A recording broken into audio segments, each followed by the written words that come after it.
She's filled with anger at the male at her side. A life full of strife, always a lover, never a wife.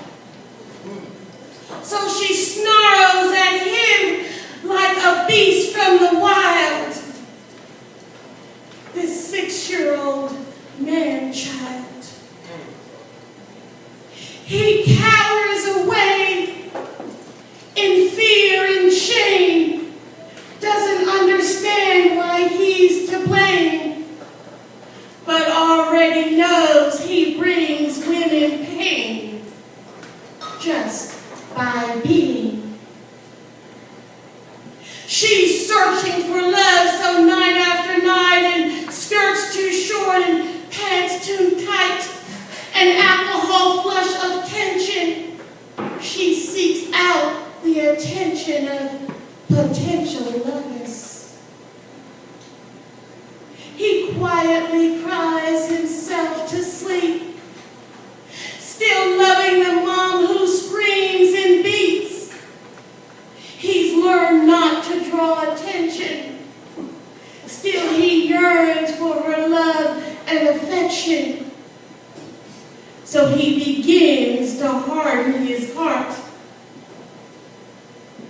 In a few years, she wonders why her young man can steal or plunder with no remorse. She tries to change course, but she's raised a man of anger.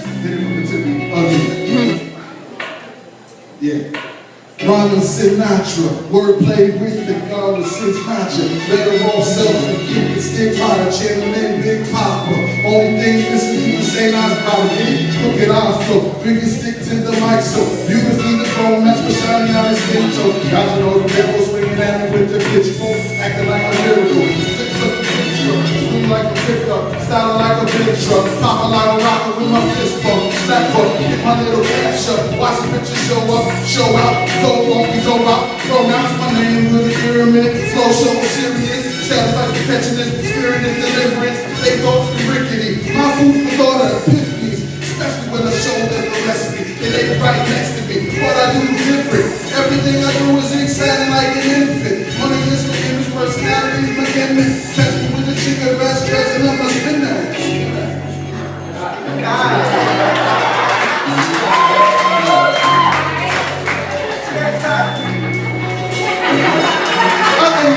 But I got a big dick in the plan, that's all the black hair. This is my land. All the promises and promises that she thinks it's a scam. She need to trust the motherfucking lyrics. Don't forget that. My rep, funky like a gym mat. Quick to act, devilish to not spread the chin strap. That's when the whole got the big master mustang. I write just so consider me holy, and no, I don't say this to blaspheme, but I speak when most saints won't set up shop. Flocking to open mic spots, wrangling up a flock that might not attend church on Sunday morning. I write just for that mother in mourning. I write just so righteous I be. Assembling pieces of poems that make up the whole of me, baptizing the soul of me in between lines that rhyme rhythmically. I write just for sanity. Blending split personalities on pages, resurrecting their spirits upon stages that simultaneously stage my death. I write just for oxygen because these words be my breath. I write just because righteousness is all that I have left. And my prayers are what get me through. I write just writing these words hoping to move you. I write just so righteous I be. Carrying pens that guide me like Moses' staff. Scribbling numbers when words don't suffice. Translating poetry into math. Always solving the Trinity. Life let eternal be equal to infinity. This pen be extension of me, so I be right, just because I write.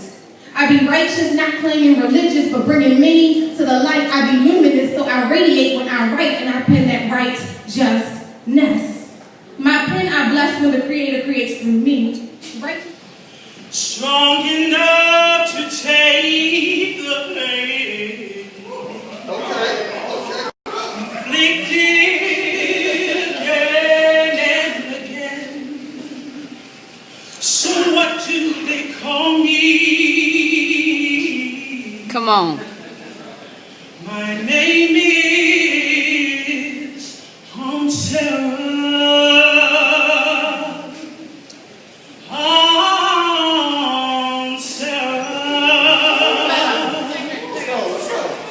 My skin is yellow.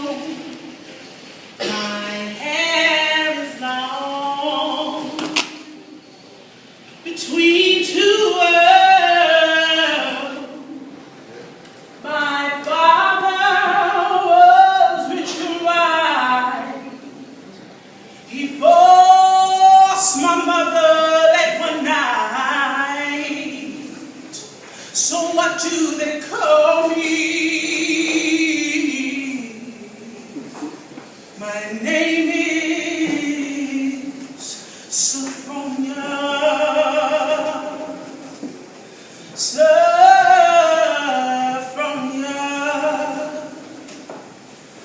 My skin is tan, my hair is fine, my hips invite you, and my mouth like wine. Whose little girl am I?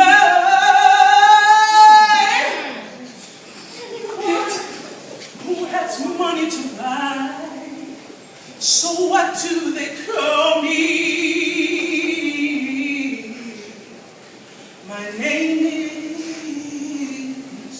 Sweet Thing. Sweet Thing. Come on. My skin is brown. Manner is tough. I'll kill the first mother I see. And my life has been rough. I'm awfully bitter these days because my parents were slaves. So what do they call me?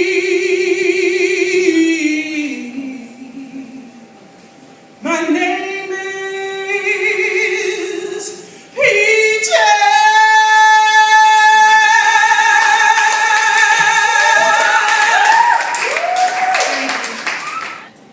Window panes and heartbeats. I've always marveled at candlesticks in windows. They tell a great deal about the family living on the other side. No way that a single room can be illuminated by such little light. Nor do they help those wandering in the night unless their purpose is to draw those outside near. But who would want to do such a thing when there is so much in the world to fear? Candlesticks on window panes tickle my fancy, pique my curiosity, seem to have little purpose in the big scheme of things. Why go through the pains of lighting a candle for the sake of lighting a candle in a window near curtains, set on a narrow surface with the potential to cause massive destruction to the structure of their dwelling, to leave a flame flickering through dreams and bathroom breaks, midnight snacks and other acts that shall remain nameless. It stands consistent in its movement, a dancing shadow, a fervent heartbeat, eating away at its own being, dripping onto itself, sustaining its flame. It lives, it breathes, beckons. I stand in awe. Marveling at its position, the ridiculous purpose, who does that? What kind of evening ritual requires one to use fire before sleep? To have it so strategically placed for the world's sake, for the likes of people like me, is it a sign of religious faith? Is it an indication that God's army is on post, positioned to keep demons away, a family tradition, aesthetically pleasing, purposeless, sitting there without reason? Is it a ray of happiness for night riders like myself, still awake to see it? To pause, to think twice about it, and the family inside, presumably sleeping, I embrace its wonders. It calms me, incites me to thoughts of halos and prayers, so I pray. Over and for people my eyes have never embraced, Lord, keep them safe. As they sleep with a candle in a window, near curtains, set on a narrow surface with potential to bring massive destruction to the structure of their dwelling, Lord, help them. Bless them. Because only you can know this purpose.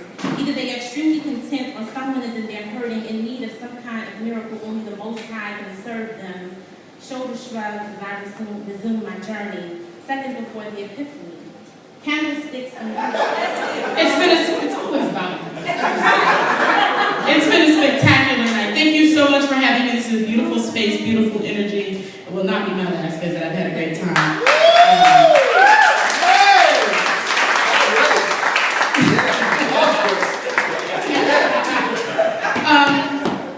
Clap if you have a miserable friend. You got a friend every time you call me, like, girl, what's wrong? My wick ain't come through, my toenail broke, my baby daddy complained, got smegma, just issues all the time. All the time. And so I have one of those friends, and I wrote this poem for that friend. I got off of one of those phone calls, I got off the phone, wrote this poem for her, and I've been doing it around the world self-righteously until I realized that it really wasn't for her at all. It was for me. It was for all the things that I need to remember about my ability to create my world through my belief and through my voice and through the ability to speak it into existence. And so if we're only always speaking destruction and calamity and misery, then that's all we will ever create. And if we're speaking power and joy and love and peace and growth and rapture in the sense of glory, then that's what we will create. And so this piece is for you for the rest of the weekend. I'll be carrying you into next week. It's called Speak It, and it's real short. I can't say that I don't see your tears, feel your pain. I can't promise that it will never rain, because the truth is, I don't know. But I do know that rain makes things grow, so maybe this is growing season. And I don't have any reason why the sun don't seem to shine on your side of the block. All I know is that a rock can't speak its piece. And sometimes you have to open your mouth and release the authority that is in you, but you never realize